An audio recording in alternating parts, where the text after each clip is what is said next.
Welcome to Season 2 of the Crypto Pulse podcast, your ultimate guide to the world of crypto, Bitcoin, and world economics. We're here to guide you through the crypto universe with thought-provoking topics, in-depth knowledge, and information to help you make informed decisions. We'll also be interviewing some of the best minds in the industry, such as CEOs of crypto projects, traders, economists, authors, and development teams from around the globe. And now for the episode. Marshall, welcome to the Crypto Pulse podcast. Ben and I are super excited to have you on the show. I feel like it's been a long time coming. So maybe for some of our listeners that aren't familiar with you, maybe you could do a quick introduction and let us know who you are and how you arrived in this space. Thanks for having me, Kevin and Ben.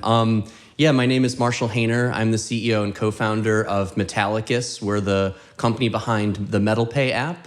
That's a crypto banking app. And I'm also the founder of Proton blockchain, which is a fast and feeless layer 1 blockchain that doesn't have gas fees and is really built for payments and compliance. So I'm very, very deep in crypto. Some people call me a crypto OG. I'm over a decade in crypto. Wow. Thanks.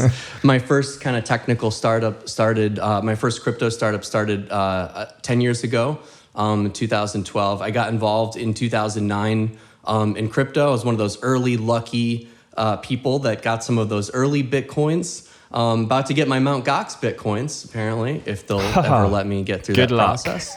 Yeah, it's really difficult.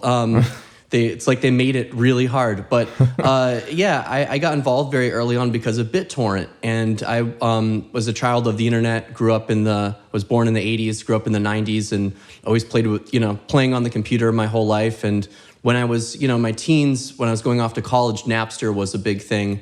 I was really excited about, file sharing and the idea that we could all have access to this web of files. Not that, I wanted to pirate stuff. I wanted to have Netflix, 10 years ahead of its time, right? Yeah. And Spotify and Hulu. I could see where that was going. So I got so deep down the BitTorrent rabbit hole that there were communities that were formed in there, and there still are. One of those communities was called What.cd.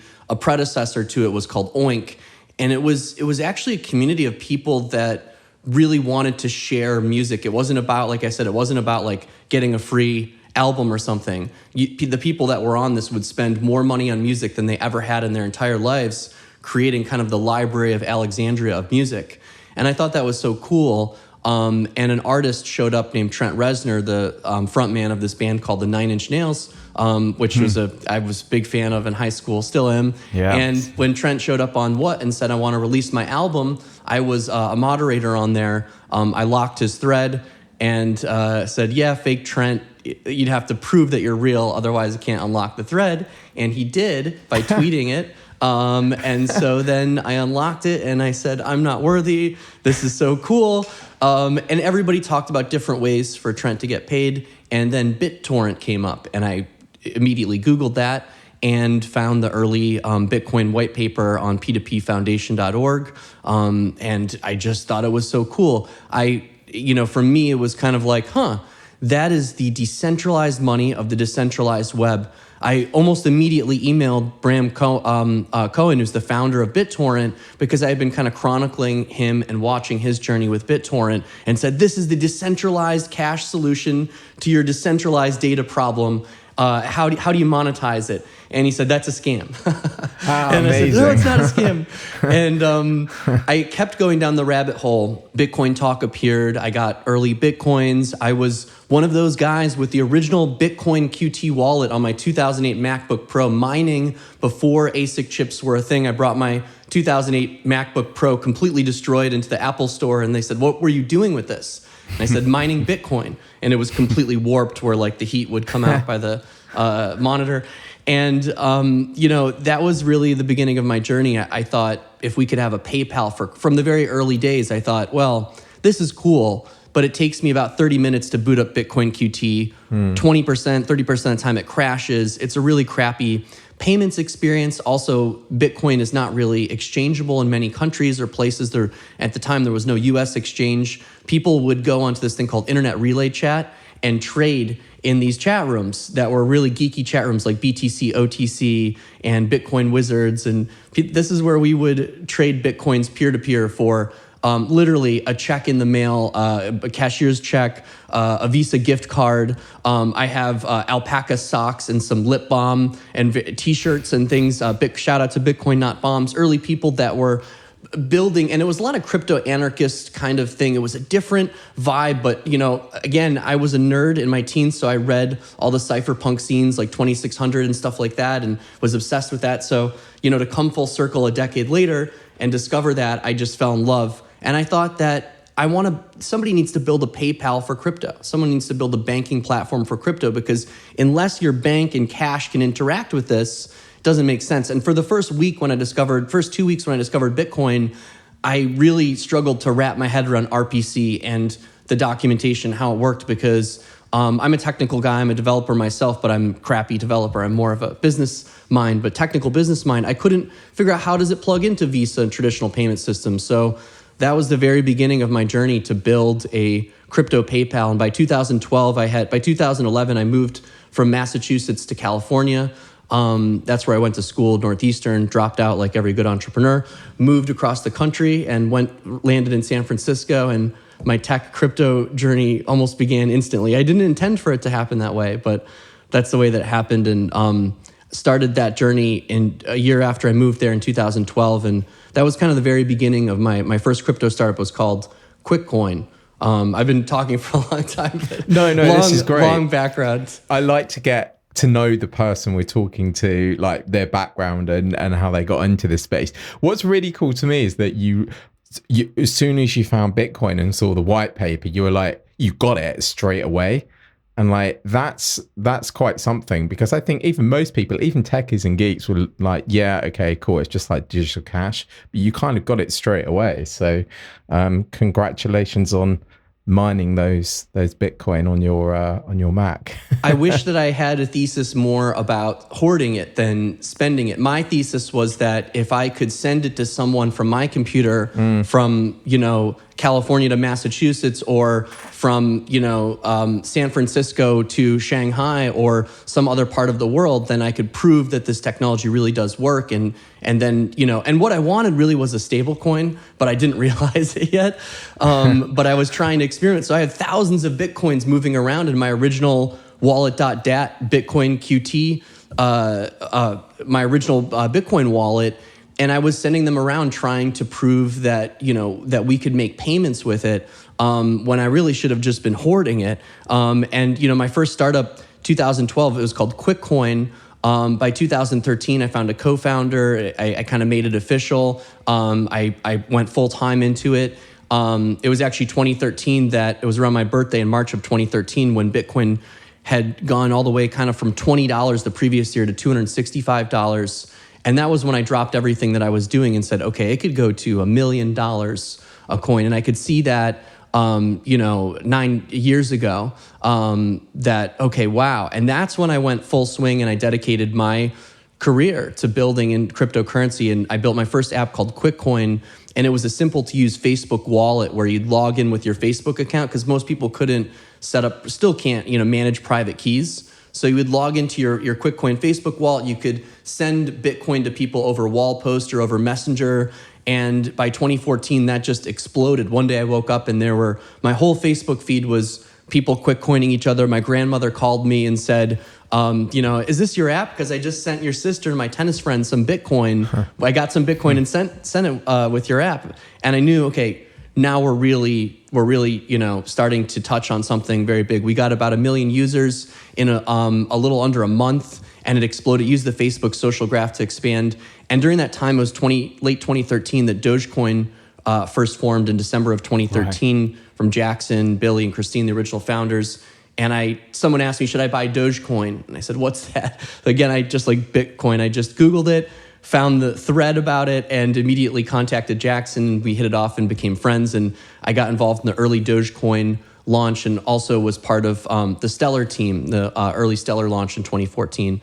And then by 2015, that was the beginning of Metal. Wow. Okay. Fantastic. What a background. So from QuickCoin to Proton. So what happened to QuickCoin and how was Proton born? It was really kind of like my first tech startup.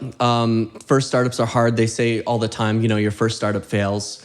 And you have to find the right partner, right? So you have to find the right partner. And I just didn't have the right partner. I didn't have the right, I think that really at the end of the day, there's different reasons startups failed. In that case, I didn't have the right partner, right? And I was still very green. I was still very early. Ultimately, I should have been the CEO, but I wasn't. I was kind of like a COO, or I don't know what you would call it. But it failed because I didn't have the right infrastructure in place. I didn't have the right experience. I didn't have the right partner. And I realized how critical that co-founder is. They say, in any good startup, there's a hacker and a hustler. I'm a firm believer that there only should be two. So my first mistake was making three in that first startup. Two, you have your hacker and your hustler, your CEO and your CTO. No two CTOs, no two CEOs. That doesn't work. I think two. It doesn't matter who they are, but they should be lifelong friends, or at the very least, people that trust each other with their lives, more or less. And I know that sounds crazy, but that really is the truth. It's like a marriage. So, I met Glenn through the Dogecoin community, and he had built the first Dogecoin wallet, not Doge wallet, because that was a scam. Dogechain.info, the first Dogecoin web wallet. When Bitcoin.com used to be Bitcoin.info, Dogecoin was Dogechain.info, and that was Glenn Marion's creation. And after Stellar, I left Stellar and I joined a company briefly called Block.io that was run by Atif, that's still to this day run by Atif, Dr. Atif Nazir. And he said, hey, I know this really awesome, very smart young guy. I would like to acquire his company, Glenn. And we started looking at Dogechain together, and Atif ends up acquiring his company. I was the chief marketing officer at Block at the time. And Glenn and I just instantly hit it off because I was helping migrate his users onto the Block.io platform. And so we spent every day together for months talking, and I was not just marketing, but support and doing a lot of other things. So we would just talk in memes pretty much. And since we kind of had that telepathy, after some period of time, Glenn ended up leaving Block, and I ended up leaving Block. And we both kind of dabbled on like two little startup projects for, I don't know, a couple months or something like that. And then almost immediately, just like that telepathy, said, hey, do you want to work together? And he said, yes.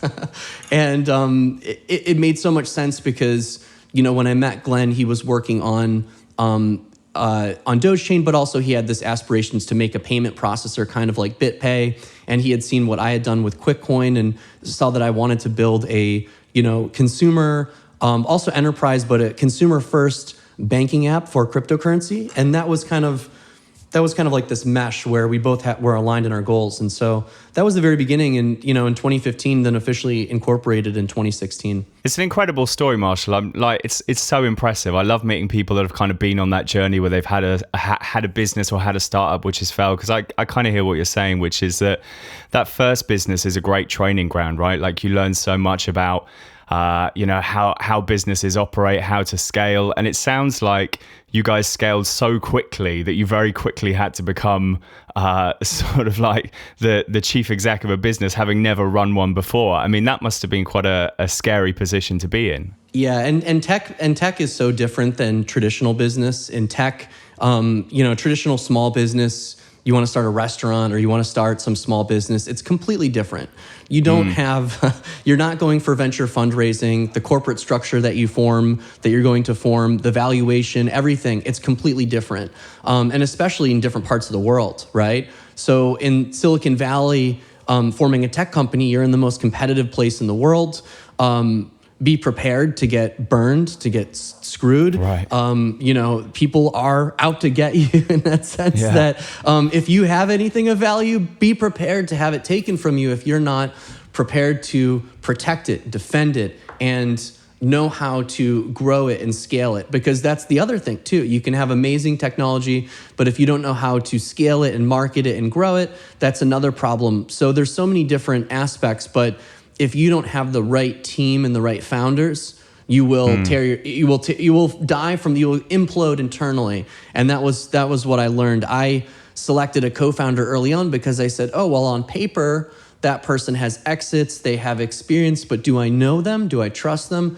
No, Sure. it wasn't at the right experience. So when I found somebody that I knew I can trust this person. We see eye to eye, but also we technically have the talent together, the two of us, to build the MVP. And in our space in banking and finance, we call it and we should start saying this in crypto too, the MVCP, the minimum viable compliant product. Because watch, after all the Celsius stuff we see it's happening, there are going to be more rules and regulations around this space. And not that it's necessarily a bad thing, but as entrepreneurs, we have to push for regulation that allows us to innovate. At the same time, we also want to, as innovators, we want to innovate responsibly and not have our users' funds explode, right? Absolutely. And that kind of leads me on to my question about the sort of genesis of Metal Pay and just how you guys came together. Because as you rightly say, there are so many projects out there right now that aren't compliant, and they're building in a way that sort of leaves users at risk. What was your approach in building out this platform? Because I've used the product and I've been following your journey for a little while, and I've got to say it's really impressive. It's beautifully put together. Was compliance something that you always had in mind? Thank you. Yeah, it was because like I said, I came from the early old school Bitcoin. When I saw cryptocurrency in the early days, I had to laugh because it's like, this is kind of jokey, right? We have Venmo, we have PayPal. I was one of the first PayPal accounts in 1997, right? It was one of the first Facebook accounts in 2002 when you had to have a Boston College campus email address. So I'm the first on a lot of these early internet platforms, and I'm one of the first on using Bitcoin in 2009 as a consumer. And to me, it was like, wow, this is really bare bones. This is very geeky stuff, but it definitely got me excited, right? And so I thought, okay, well, if this is, at first I was like, where does it plug into the bank? And then I realized, it's a magic internet money. It's a magic bean. It is a unit of value that we can trade trustlessly over the web. So then we do have to plug banking and payments and, card payments, Visa, MasterCard, American Express, all the stuff that we know and love. We should have our bank connected to this. And that was kind of the beginning of what I call the V1 crypto startups, or maybe even the V2, which was BitPay and Coinbase and, some of the very early startups. There were startups before that very few know of, like BitInstant. And that was like the Coinbase before Coinbase was a thing. That was Eric Voorhees and Charlie Shrem. And many know the Charlie Shrem story. Unfortunate story. He's a good guy, but he made some very bad mistakes and paid for it. And and he ruined BitInstant. And BitInstant was going to be the next Coinbase. But there were these early startups that had that idea, and I saw BitInstant. I saw Charlie Shrem. I know he is a good guy. He made mistakes, like I said, but I saw that and I said, okay, we need to do better. We need to lead with compliance. If crypto is going to beat the banks, or so-called beat the banks, and I don't believe that. I believe that banks become crypto banks, and that's inevitable. But do banks go away? No. It's like saying like grocery stores go away. No, they probably don't. Maybe they change to delivery only. Maybe they change to Amazon Fresh, but they don't go away. We still have to eat. We still have to bank. And so they evolve, just like Blockbuster, video went away. We have Netflix. So banking will evolve. I felt like if we're going to do better than the banks of the past, we have to have better compliance. We have to have better compliance than the fintechs. And at the time, I didn't realize how true that was, because I felt like, well, this is just my personal thought. We should do better than Wells Fargo opening accounts in your name without you knowing it, or Deutsche Bank going insolvent and not letting like kind of like what Celsius. We can do better than these banks. What I didn't realize was, not only is that true, and we should be ethically, morally, if we're going to build better technology, if we're going to say we're going to be more transparent, better than the old banking system, then we have to really prove it. We have to really do it. But then also, I didn't realize at the time when I was just kind of starting this, that the wall between crypto and traditional finance was so heavy. When I showed up in 2015, 2016 and started trying to find partners with major banks and major payment processors, every door was shut in my face. And this was the state of things at the time. I had to work, 10 times, 20 times harder than any fintech company to get my licenses, to get through those doors, to get the partners. Because you can imagine 6-7 years ago saying the word Bitcoin, it was like you had horns coming out of your head, and everybody Sure. would say, oh, you want to do money laundering? Is that what you mean? Right. And it's like, no, I want to build a better banking system. And that also rubbed people the wrong way, right? And so we had to work harder. We had to build we started with our BSA program, and I looked for the right compliance officer. I hired within American Express and Visa and what they call TradFi, traditional finance. Those are my first two hires. My first two employees came out of traditional finance, out of Visa and American Express, with experience in sales, operations, and compliance. And I really have always put compliance first at the company, because I know as an early crypto guy that without doing that, seeing the failures of the V1s, the failures of Mt. Gox, the failures of Tether in the early days when it exploded. Right when I was starting Metal, I was like, maybe I should build everything on Tether. And then I watched as the first kind of big Bitfinex Tether hack happened. And not a lot of people remember that, but that was scary. And that led to Metal Dollar, which we launched recently, and took years to get there. But leading with compliance has allowed us to become a licensed entity, and ultimately, I believe, will allow us to become a bank. One of the questions that we always get asked is just how traditional finance and regulators have how their views have changed over the last 10 years. And with you having been around in the space for so long and having built a few startups already, how has that evolved? And have you found that attitudes have changed with sort of recent events and the collapse of Terra Luna, for example? Like, do you find that people are still struggling to kind of buy into the ideology behind Bitcoin and crypto generally, or do you think we're sort of making progress? I have a theory that every 3 years we go through cycles with crypto, and it kind of started in 2011 in the first cycle. And then 2014, 2017, 2020, and I think there's another big one coming next year. Maybe I'm wrong, but it seems maybe it's just human psychology that every 3 years we have to go crazy. But I think that's coming. I think the next big, excitement is coming. And I've watched over the years as each one came. 2011 was Bitcoin's at $30. Oh my God, from $1 to $30. Wow. I was in Belize at the time, and I was like, I told my ex at the time, I need to fly home because I need to sell some Bitcoin. And she said, you go ahead and pack up your stuff. So I was like, when you go back. And so I said, I'll stay, and it'll probably be the same price when I get back. And it wasn't. It went back to $2. So I told myself, whenever it's $30 again, I'm just going to unload the truck. I'm going to wait, and I'm going to sell all my Bitcoin. And, in March of 2013, took 2 years, when it hit again, that for me was, oh my God, it's, well, actually it was like a year later, 2012, that it hit that. And I thought, oh my God, when it hit 265, that's when I dropped everything I was doing. And it wasn't like I was mad. It wasn't like I was mad that I sold at 90% under what I could have sold it for, but it was like, this really could change. This asset could become a global store of value. There could be other blockchains. This really has legs. And it went from, in my mind, being something like BitTorrent for me that was really just a hobby, to something that I decided I wanted to do full time, because I really could see that 100-year vision where blockchain's going to go. And I just felt that I like I said, I was early on Facebook. I was really involved in tech. I never knew what I wanted to do until I saw it. And that for me was like that eye-opening moment. So compliance, building, the FDIC has a saying, build with responsible innovation. And I think that's a really good saying. We have a motto at Metal, our value statement, always act in good faith with full transparency and accountability.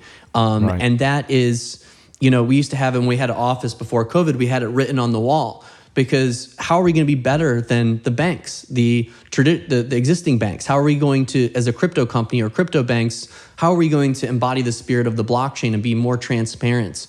When you look at things like what happened with Voyager and Celsius, these things happen every couple of years. Because what happens is the space, I tell my team all the time, 1 day in crypto is 10 days in the real world. So if you've worked at Metal for 1 year or any crypto company, you've actually worked for like a decade, because your hair will start to go gray. The amount of, I'm joking, but kind of the amount of things that are going to happen to you. There's always a news story, good or bad, exchange exploding, new regulation that's come through, new success story, in innovation with crypto, all types of things, good or bad, just moving so much faster. So if regulation struggles to keep up with tech as is, how's it going to do with cryptocurrency where 1 day equals 10? And recently you have the chairman of the SEC, Gary Gensler, saying, people are saying enforce against Celsius, enforce against Voyager, but we can't enforce against all of these things. There's too many things.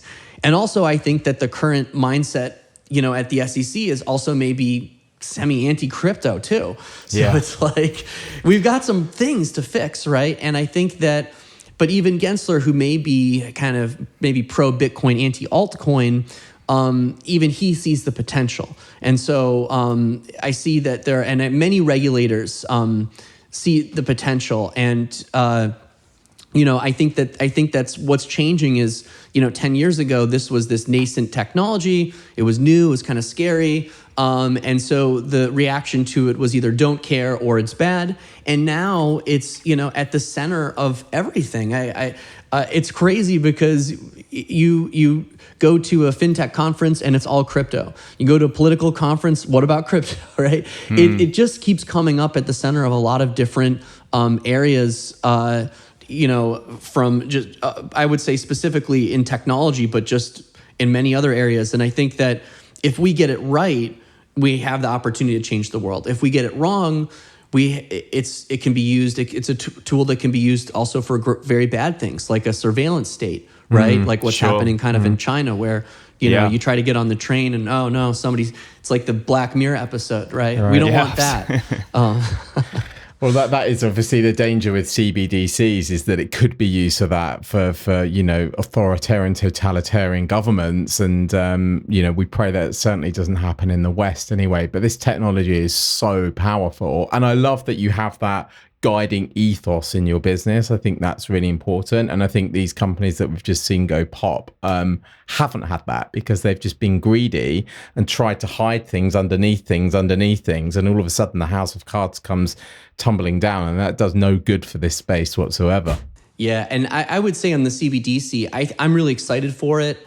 I think there's I think CBDC to me is kind of like the nuclear power, like nuclear energy, which is like, people are afraid of it. They're like, oh, it's very bad. But when you really research it, you can realize, oh, it's actually very, very, very good. It just, if used incorrectly, could be very, very bad, right? And that's the thing. So, in the US, I'm confident in our democracy. I'm confident in our regulators to do this correctly. And the way that I think about it, everybody's, conspiracy theory, they're nervous that it's going to be used as this surveillance state, as this thing. I've got a newsflash for you. That already exists. It's called the NSA.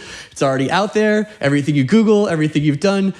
Think about CBDC like mail. You have the USPS, you have FedEx, you have DHL, and most likely you're still going to use FedEx if you want to get something overnight. When it comes to the private carrier, it's always faster, it's usually better, but you still may use the USPS for some bulk mailing or some other things that the government may subsidize or be better at. So when we liken cryptocurrency to like the parcel service, it starts to make more sense. I'm going to maybe use Metal Dollar or USDC or a private stable coin for some other commercial transaction, but maybe the new CBDC digital bond treasury rate is better than most DeFi platforms at current rate. So I'm going to use that. That's where I think we're going. I don't think but I do think in some parts of the world, like China, you may see some more kind of nefarious things. But these weren't things that you didn't already see on the news, right? Yeah, we'll see how this pans out. Hopefully for the good, because there are some huge benefits to having faster money around the world. Can we move on a little bit and talk about the Proton blockchain? So we've discussed metal, but like Proton's super interesting, and I'm seeing lots of things being built on that. So what came first? Like, so you've got Proton and metal. What was the first innovation, and and how did Proton come about? Yeah, so Metal started with the idea of the digital bank, and Metal token was ultimately this idea that people could earn cryptocurrency for doing something that they do every day, and that ultimately could become kind of like what was an early DAO or early decentralized governance. And in fact, in the early Metal white paper, there was talk of kind of similar to kind of like Maker and DAI. Wow, okay. But we ultimately scrapped it. Yeah, it was talk of an algorithmic stablecoin and Metal as the governance around that. I scrapped it because I realized that there were a lot of dangers in the algorithmic stablecoin, and we just saw the biggest one explode ever, right? As we just found out. Yeah. And I love algorithmic stablecoins, but I researched for years before I decided to launch one. And my vision for a stablecoin is a decentralized stablecoin, but a basket of private and could also be public, like CBDC coins that can be accessed and easily traded, almost like a collateralized Curve basket, right? Like Curve Finance. So one coin where it's a DAO that can control what goes in and out of the basket, allocations and ratios, and should a particular stable coin collapse, a smart contract that monitors that, regulates that, and can liquidate that versus the other way around, liquidating a large amount of collateral that could keep dropping and suddenly leave DeFi platform uncollateralized, right? In the case of CeFi, they couldn't even react at the speed of the market, let alone the smart contracts. So they couldn't, they became uncollateralized very fast because it was just the problem existed between the headphones, right? So not in the computer or the smart contract. So with Proton, we started with this vision of, with Metal, we wanted to give everyone a little bit of Metal through this thing called POP, or proof of process payment, where you make a payment, you earn some Metal. And that exists in the Metal Pay app for about 3 years, from 2018 to 2021.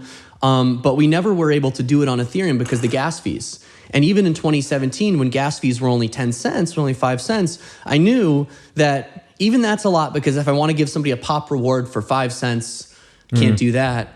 If I want to give someone a POP reward for 50 cents, it's still 10% of the payment. And what happens if Ethereum were to say go from $100 to $1,000 or $4,000 a coin? Well, we saw what happened, right? Yeah. And CryptoKitties, in the very beginning of that, I saw CryptoKitties in 2017 and thought,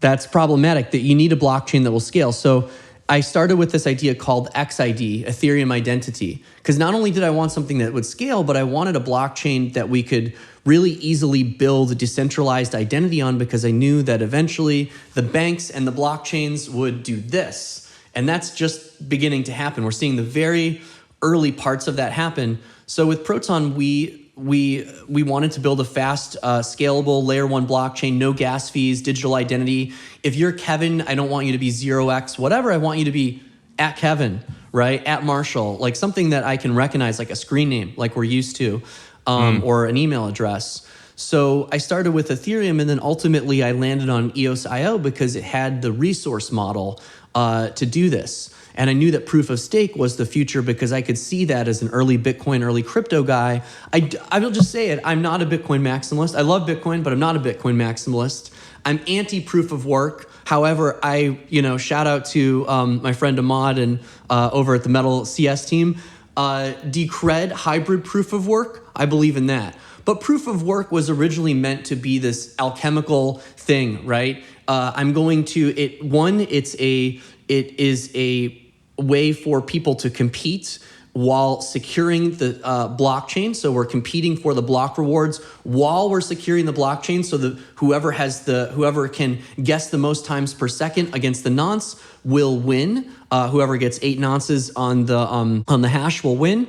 And so that is a very technical concept. And in the beginning, what gave Bitcoin money? When you're on bitcointalk.org in 2010, it's not worth anything. It's only worth what us geeks think it's worth and can trade, on IRC. Before Mt. Gox, before all these things, it didn't really have that kind of value, right? People were still trading with PayPal because nobody was scamming anyone with PayPal, because you couldn't really even cash it out, right? So I was buying Bitcoins with PayPal because you could.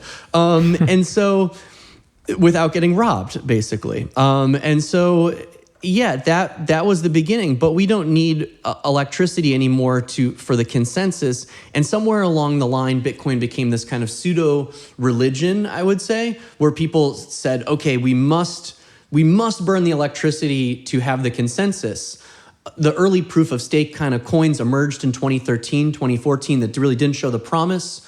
But by 2016, 2017, you have the very beginning of proof of stake that actually is secure. You have Cosmos, you have EOS.io, and then a few years later, you have Polkadot, and you have Avalanche, and you have, so now it's 2022, and not only do we have, the proof of stake chains that are secure, but we also have the proof of stake chains that are secure and can have governance.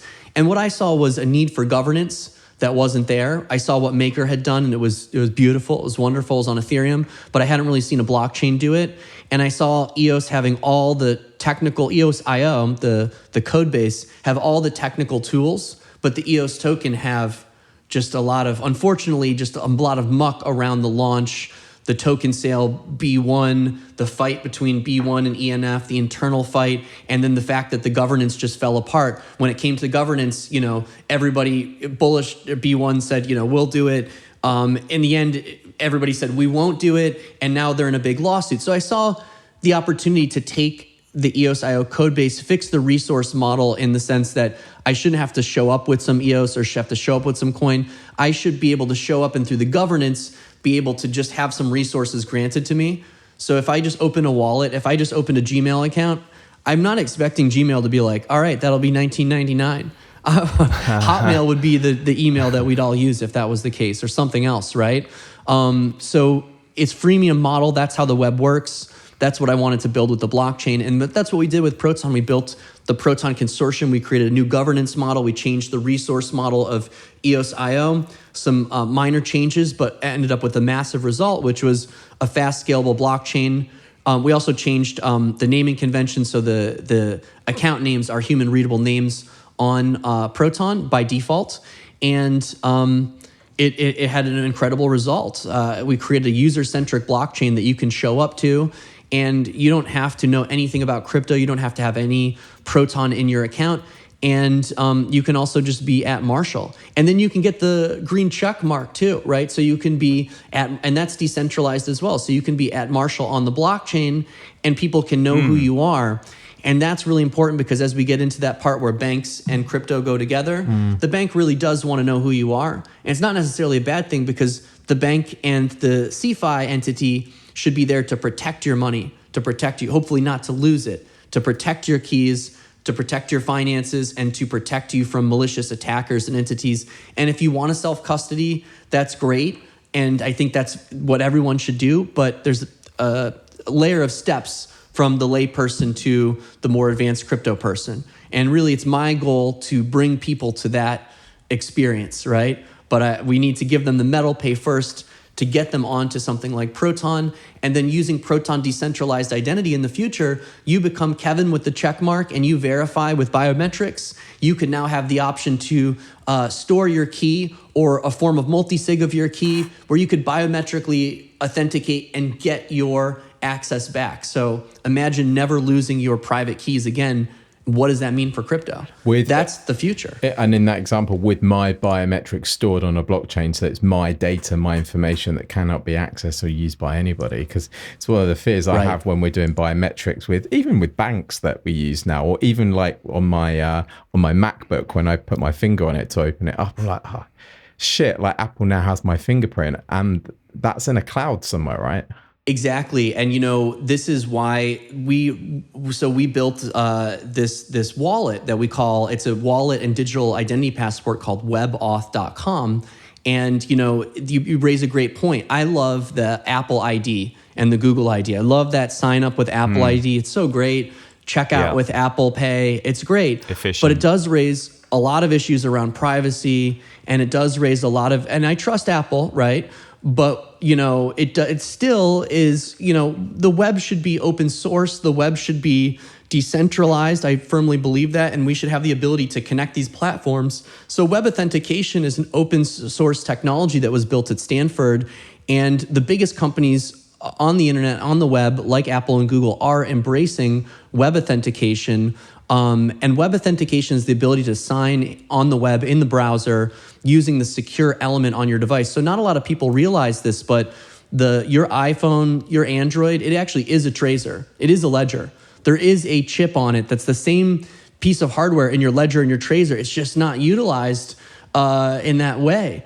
So we can turn your phone into a tracer without having to actually buy one. Tracer's gonna hate me for saying this, but it's the truth. You can also use a tracer with web authentication or a YubiKey. And so we built web authentication into Proton, so you can sign transactions in your browser without having to have a browser plugin or a third-party wallet, and you can store the key on your device. So I believe the future is storing your data on your device, and then when somebody asks you, you can use web authentication to Face ID to Touch ID, but that's you willingly giving your information to someone else, and really it should only be living on your device. And then also the ability to go back and say, revoke access to access that. And that's something that we haven't had before. In the past, I'd have to email them and say, according to GDPR or CCPA, you need to delete this data.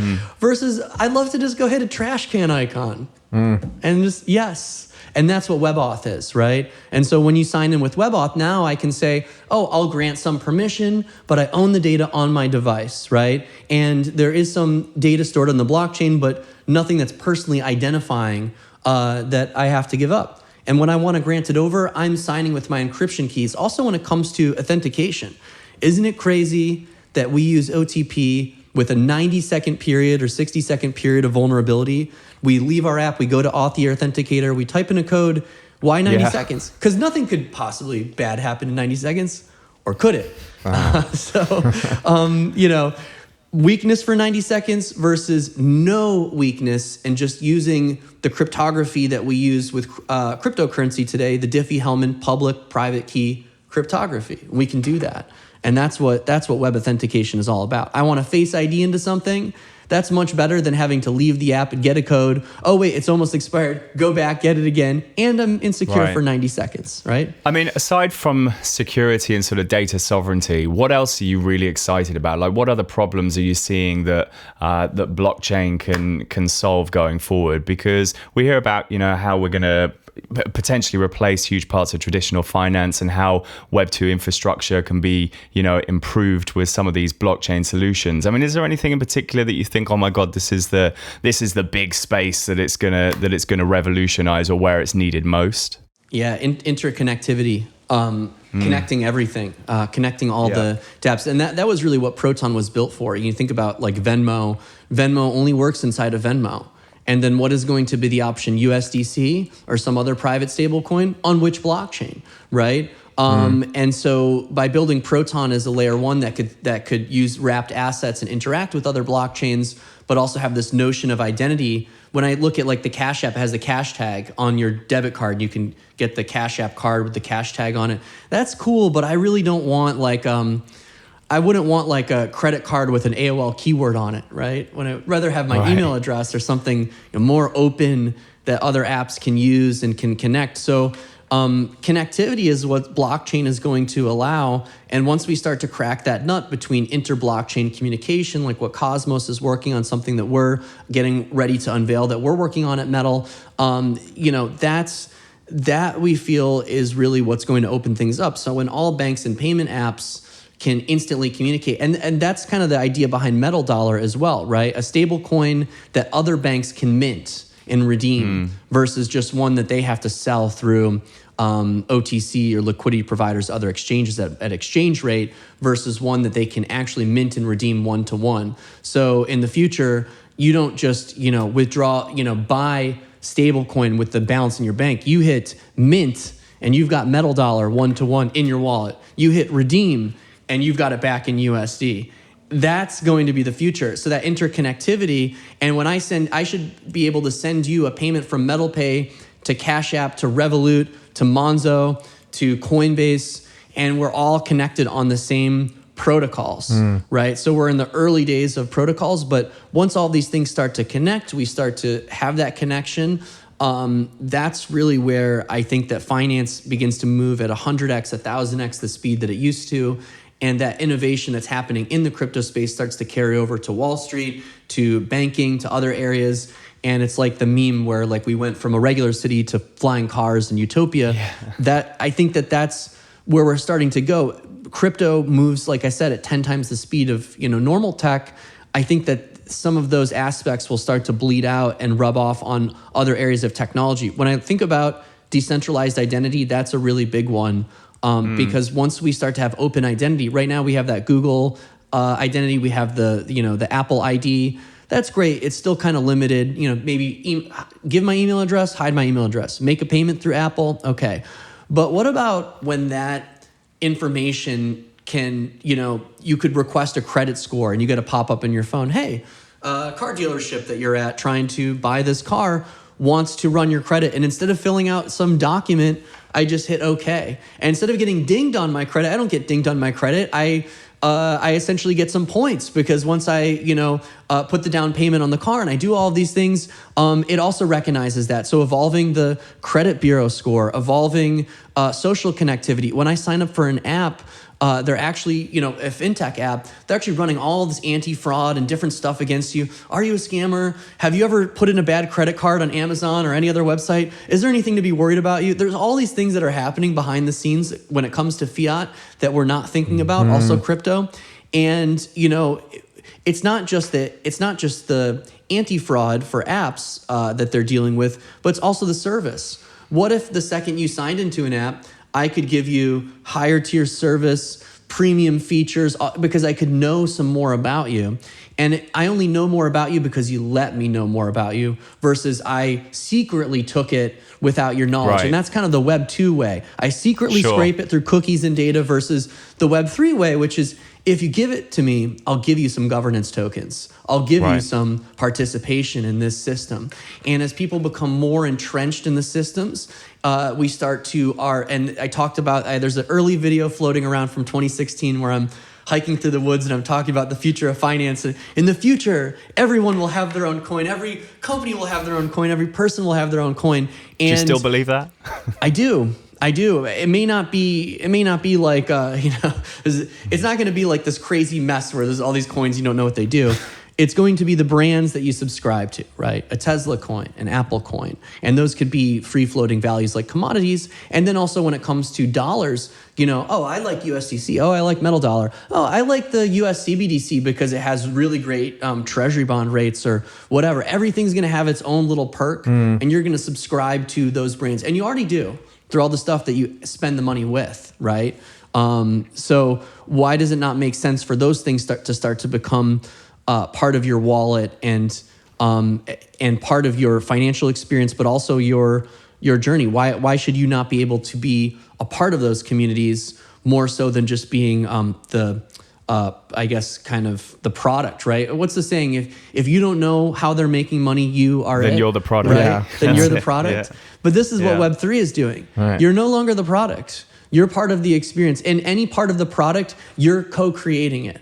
You're saying, this is what I want to pay for. Let's make a proposal. Let's vote on it. And now I'd like to pay for it. And it brings me back to those early BitTorrent days, which was like, we weren't trying to pirate that music. We were trying to create the utopia of music. And we would gladly pay $1,000 a month on CDs and music to build this massive lexicon of music. And so when people start thinking differently like that, instead of like, oh, I'm just going to go and here's my dollar and here's my thing versus how can I help? Is there anything I could do here that could bring more value to the system? And would you be willing to pay me for it? It brings people closer to their passions.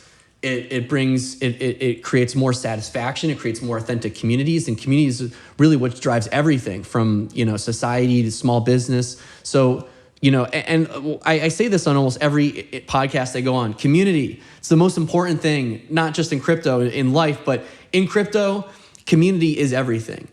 Without your community, you can be like Dogecoin. You can be relatively low tech, but you can be a top coin with an amazing community, right? And you can be extremely high tech and maybe low market cap like Proton because you have a super passionate community, but your community has not grown to that Dogecoin level yet or something like that. I think community is really what drives crypto and the connections that we build, and we're starting to discover that with Web3. What I say with Web3 and that whole, we are going to make it and good vibes feeling that came out of this Web3 culture. I think it was the beginning of starting to realize that that we can co-create together, right? Maybe it was a little overzealous, but it's the right idea. What I love about this is it's just going to open up so much opportunity to more people. Because in the past, if people wanted to invest or back their favorite stock, they've got to download an app or a brokerage account. And typically these are people that understand how to trade stocks and shares and buy them, and the average person hasn't in the past always been able to do that or hasn't thought about this. But have all these small ecosystems where people can create their own values, even for entrepreneurs, it's going to increase the potential to make businesses out of this. And this is what I love about the Web3 and crypto space, is that it's really going to drive the next boost in the economy, because we're going to need something. There's going to be less jobs in driving trucks, stacking shelves, working warehouses. And what's going to replace this? And this is the thing, isn't it? This is the new era. That's absolutely right. With AI and automation, all these things, the more menial labor jobs and things like that are going to start to go away. And, I think that in a lot of ways it's great because it represents kind of the evolution of society, right? It'll be a renaissance in some ways, that we are moving away from some of these things. And now there's more opportunity in Web3, in building these decentralized communities. It may be beginning of sort of a UBI, or what we thought was universal basic income won't be a bread line of people lining up and say, I'm number 33, and you get your piece of bread. It might be more of like a, where do you fit in? What do you like? And when you find a community, you instantly start becoming engaged in that. You get paid by it. You find your niche. People can find their niche faster, I think, in Web3. And also, when you think of like the old business world versus kind of the new business world in blockchain, when now you have a community, you say, hey, I have an idea. I want to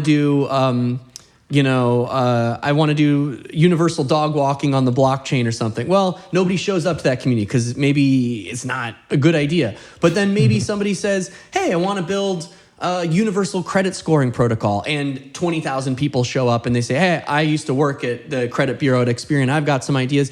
All of a sudden, this organic community forms. So businesses succeeding and failing faster, getting to a place where they are becoming institutions or part of our culture, I think that can happen faster, because in the future, I think businesses will be less of kind of built in a vacuum and more of built in a crowd, right? Where, in the past, you say, I have an idea, and you go and try to raise money and you try to build your business and find customers and things like that. And maybe it doesn't work out because it's just not a good product market fit. But in Web3 and crypto, you yell your idea out into the universe and you get a response almost instantly, right? And you can have an army behind you of people that are supporting your idea, that are incentivized by your idea, your ecosystem, because it's no longer just this traditional company. It's a community that has decentralized elements that can involve really anyone or any entity that's kind of voted in. And I've seen this other thing in what they call DAOs, which they say some people are saying DAOs are the cancer, because I see some DAOs that form and they say, we don't have a CEO. We don't, it's a DAO. Like, we just kind of do whatever, and the people, and there's no leadership inside of this organization. And then anybody who yells the loudest with the most coins can force us to do whatever.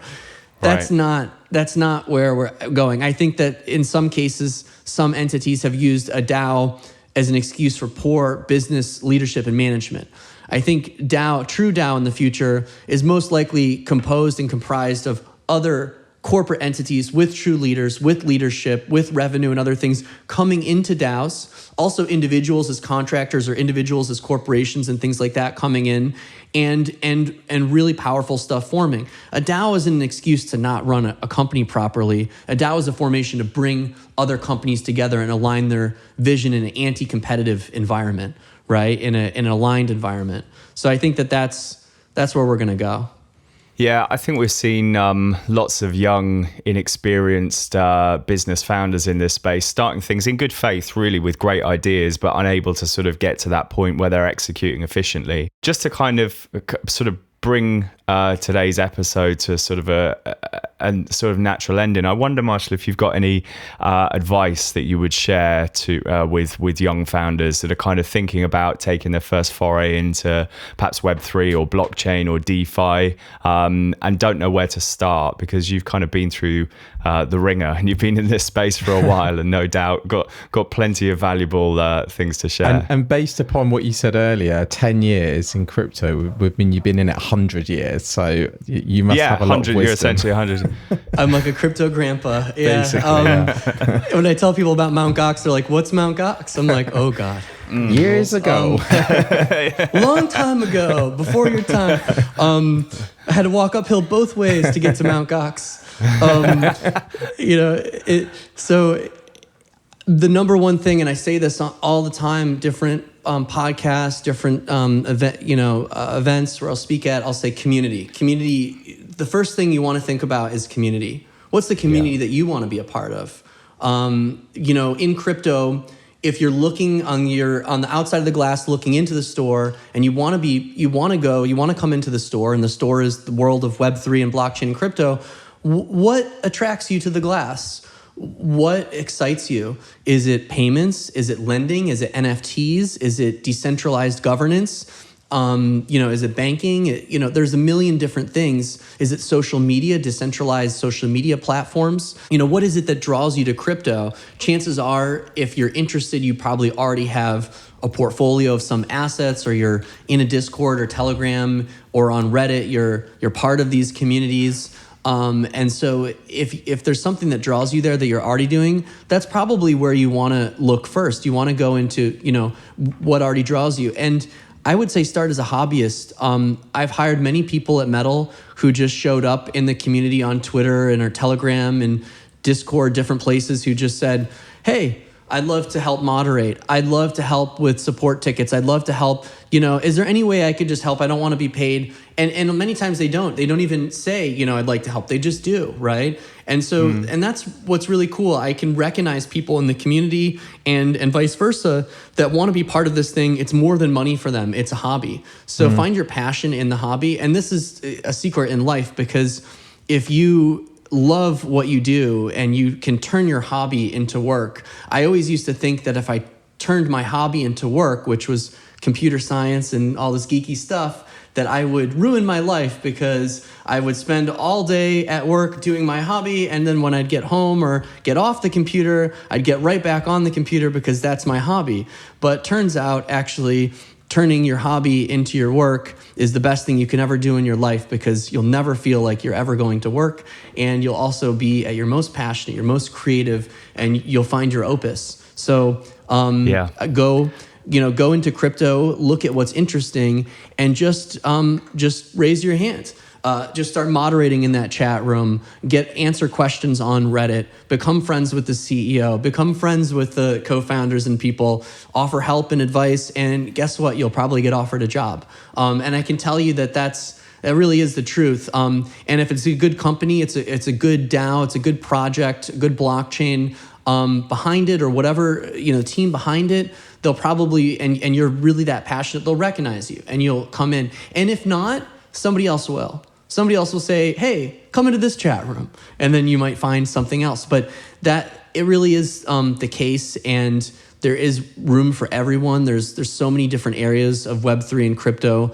I know it's a buzzword, but just in the world of fintech, right? Financial technology. And I do believe crypto branches out from many other areas outside of there, especially with NFTs and digital art and entertainment and where that's going. But, just on the fintech side, there is so much opportunity. And I would say, just jump in. Last thing I'll say too, people ask me this all the time, what coin should I buy? What crypto should I buy? Is the bear market over? Is the bull market starting? Is the bear market starting? Don't worry about any of that, because that will come and go over the years. What will define your true success is your staying power in the space. And if you stay in the space, you will not have to ask those questions, because you will start to understand the cycles and the psychology and how all of that works. and you'll become a true master of that domain without having to worry about it. And you'll become a master of hodling and a master of trading, all through the experience by the time of just staying here. What will give you that capability is the desire to learn.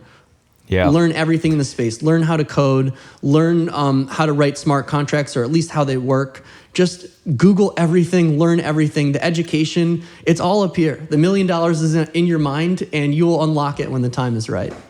I love that advice. I think they say time in the market always beats timing the market, hands down, every time. Marshall, right. I think it's very safe to say that you have definitely found your passion. I couldn't really imagine you doing anything other than what you're doing. You've been a joy to speak to, one of the most passionate guests that we've had on for a long time. I guess just one final question for any of our listeners that are kind of interested to find out more about you, more about metal and anything else that you're building is just, where can we send them? We'll obviously put links in the show notes, but what are the socials and what's the website? Yeah, follow us on Twitter at ProtonXPR, at Metal Pays Me. Also check out our website, proton.org, and metalpay.com, and sign up for our app. If you are doing anything with crypto and you have a bank account in crypto and you live in the US or EU, get the MetalPay app because it's a crypto-friendly bank account. Well, you never have to worry about your bank account getting shut down because it is we want you to buy crypto and sell crypto with your bank. And check out the Proton wallet at webauth.com, where you can use apps like Proton Loan to do DeFi without having to worry about your assets exploding. So that's what I would say. Check out our platform and go register your decentralized identity and check out, shout out to Snipcoins. Check these guys out, snipcoins.com. It's a decentralized social media platform that uses Proton. So that's another one. Go check that out. But yeah, find us on Twitter. We're the Proton Army. Excellent. Okay, love that. It's been an absolute pleasure having you on the show. I've really enjoyed speaking to you. You're one of the guests that we can kind of ask a question of and just get so much value. We'll put all the links in the show notes, and we would love to speak to you again in the future because you've got so much to say, and I'm sure there's plenty of exciting stuff on the horizon. Thanks again for having me on, Kevin and Ben. It's my pleasure. It's really great from meeting you guys on Twitter to having this conversation. It's just really wonderful. And thanks again. I'd be happy to come on anytime. And thank you to the Proton, you call them the Proton Army, but the Proton community for making this happen as well, because they made such a noise. We couldn't not do this. So big shout out to the Proton Army. They're a voice on Twitter that can't be ignored. And it's funny because sometimes people ask, hey, who should we do a podcast with? And I'm like, well, I know you saw that. It was a lot of people. It was great. Well, thanks again, guys. Thank you. Really great. Thank you. Thanks Cheers. So much.